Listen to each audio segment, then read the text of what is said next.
Greetings, friends, and welcome to the woods. Today, I want to talk about a question. It's a question that I had come up. Uh, I talked about when you have strong emotions and they're overflowing, particularly when they're disruptive emotions like anger, irritation, disgust, slash hatred. Any of that, sometimes even excitement, can be disruptive.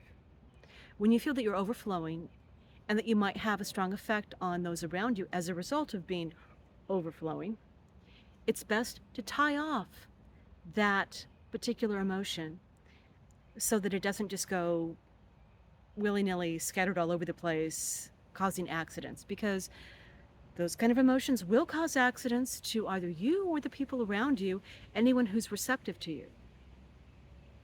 So, tying off.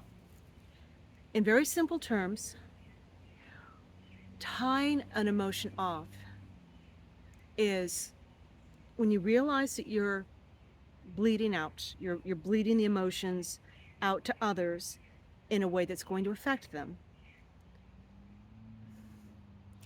And sometimes, some of us, we have a constant intention that we set up at the beginning of our day that if I get overwhelmed with emotion, if I start to cycle too much, please alert me. Send out to source, send out to your guides and guardians or your higher self.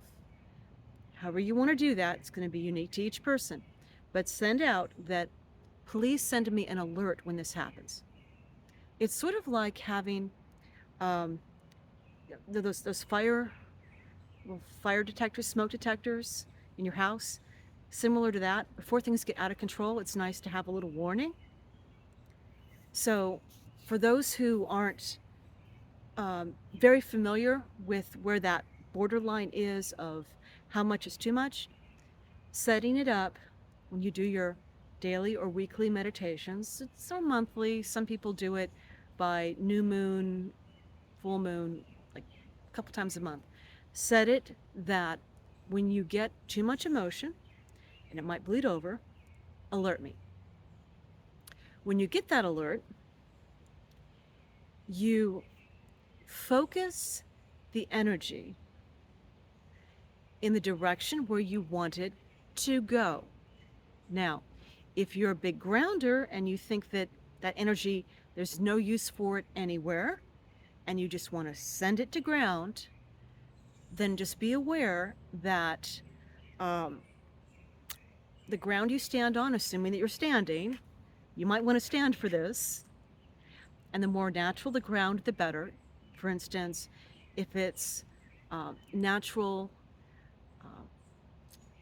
substance, like if you're standing on the earth or grass or stone or tile, if it's natural and not plastic, or wood, so much the better. And just ask internally, ask the earth to accept that energy. Ask that earth to take that energy, take it down, accept it. Maybe not all of it, maybe you want some of it for you, but ask the earth to take the overflow. And that's if you think there's nowhere to send it. But most often, if you're really feeling a lot of energy about something, whether it's joy and you want to share it with anyone who's of a similar inclination, you want to send that out, or if it's anger and you want to set that anger to fix whatever the problem was that created that anger, whether it was a misbehavior, whether it was a very specific, you forgot to do something and you want to correct that, you want to shift that back onto a path where the correction will happen quickly, where little damage will be done, you can send that energy out for that purpose. But put the intention of that. Oh, I have a lot of energy. Okay, this is going to go to make sure that problem doesn't happen, and direct that force where you need it to go. Sometimes if you're really upset, it's going to be difficult for you to decide where that needs to go. In which case, inviting Source to make that decision for you, having it come in and rectify it, utilizing that energy to strongly align with source and put out, please fix this. Have source fix it. Please fix this. But using the whatever the strong emotion is, the panic, anxiety, anger, fear, you know, let it move through and go out of you. Do not hold it. Those kind of emotions, when you hold on to them, can do you great damage both spiritually and physically. So, tying it off. Now, if there's levels to this, and I have to be really careful, because if I'm not careful about how I talk about this, I could share something that would get some people into trouble. But I'm going to err on the side of sharing too much and explain a few things about this whole thing, this whole system. When there is a person or like an organization, something of that, whether it's a church, whether it's a political party, whatever it is, that's causing your upset, and the energy goes out, if it's well protected, that energy could bounce back on you with greater momentum and cause you harm. Which is why most often it's better to ground the energy or to have source decide the best direction for it to go. What if you were told something, say that a friend betrayed you, and it wasn't true, and you decided to send that energy out toward that friend, and it hit, and bad things happened to that person, and you found out later you were misdirected, you were incorrect. You don't want that to happen. And that's why putting it out to source, fix this problem, and letting that divine force decide which direction to take things is most often the best course. Now, just to educate you, those on the other side of the chessboard, when they want to set destructive energy towards someone, they will get their attention. Say that they've targeted you. They want to tie off that energy that they're sending to you, your family, your home, okay? What they will try to do to make this much more effective is get your attention. Even better, if they can make you feel like, in some way make you feel like you deserve to be targeted. If they could come to you and, oh, you've hurt my feelings, you should pay for this. Or let's say it's an organization, and the organization has convinced you that every time you feel a sexual urge, that you're a bad person and you deserve to be punished.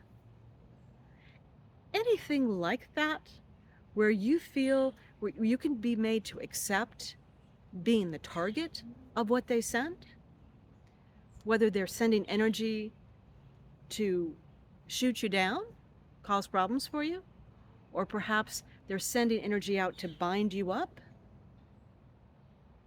to get you to do what they want you to do, or to keep you so that you can't do anything.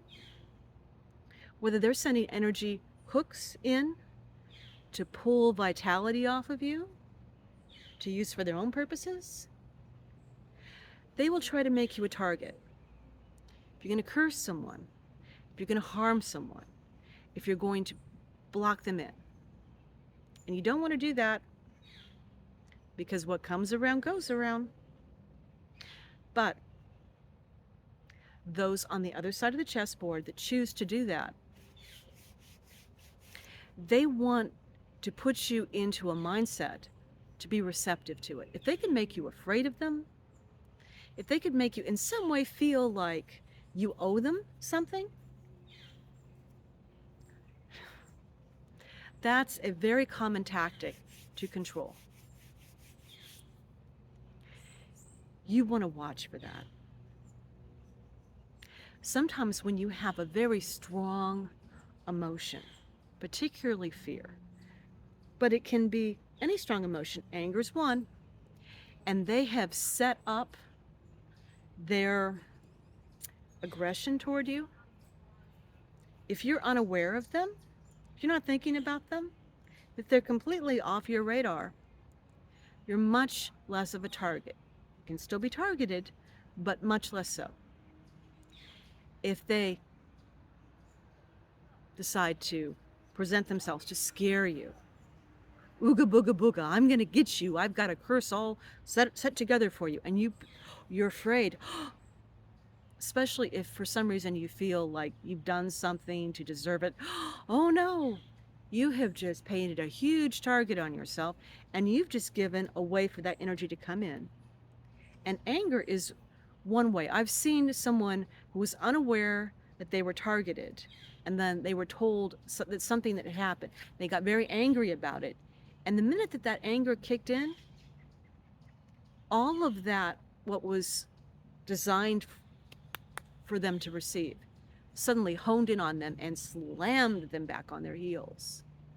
As long as they were unaware of what had been said against them, it couldn't touch them. But the minute that they became aware that they had an opponent, the minute that they reacted to that, in this case, they got angry, it was like sending a flare up. It was like creating a circuit that could be exploited, through which they could receive harm. So, be careful about that. Now, I want to share one more thing to explain how things can be tied off. And that's the hook. The hook. When you decide you want something, putting energy,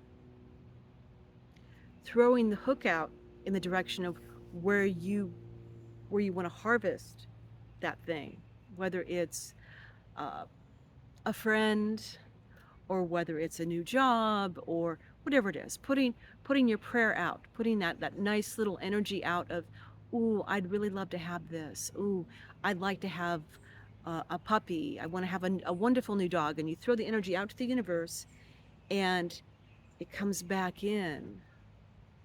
Throwing your hook out and it comes back in. It's not the process, okay? All of these things can be used for good. It's what you do with the tool, not the tool itself. Sending little hooks out to the universe to bring good things into you, it's not a problem.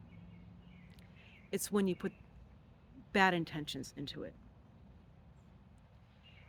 Putting a binding out can be a good thing if what you're doing is keeping harm away from someone you love, like your child. You're going to bind harm away from them. You're not going to allow them to run out into the street into traffic.